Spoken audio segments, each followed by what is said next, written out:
अजित पवारांचा आणखी एक आमदार पवारांच्या गळाला लागलाय का अशा चर्चा सध्या उधाण घेतात। आमदार चेतन तुपे शरद पवारांच्या व्यासपीठावर दिसून आलेत। पुण्यातील कार्यक्रमात चेतन तुपे पवारांसोबत उपस्थित होते।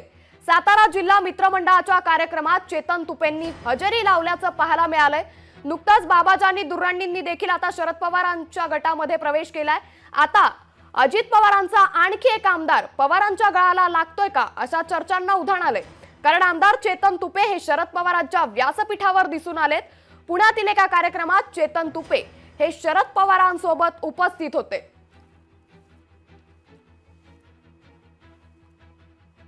कार्यक्रम हा राजकीय कार्यक्रम नव्हता। हा सातारा मित्रमंडळाचा त्यांचा 50 वर्ष सुवर्ण महोत्सवाचा कार्यक्रम होता।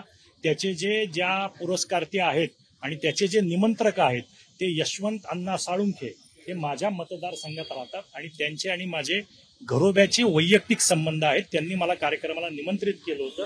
त्यामुळे एखाद्या जिल्ह्याच्या मित्रमंडळाचा कार्यक्रम होते तर लोकप्रतिनिधी म्हणून उपस्थित राहणं माझं कर्तव्य। काही कार्यक्रम सामाजिक कार्यक्रम असतात। कोणाच्या व्यासपीठावरती कोण गेलं म्हणजे काही विचार बदलले असं नाही।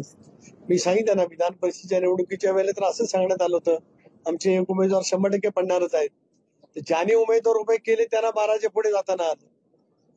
त्यामुळे कोणाच्या बाजूने कल आहे तो आपल्याला पाहायला मिळाला।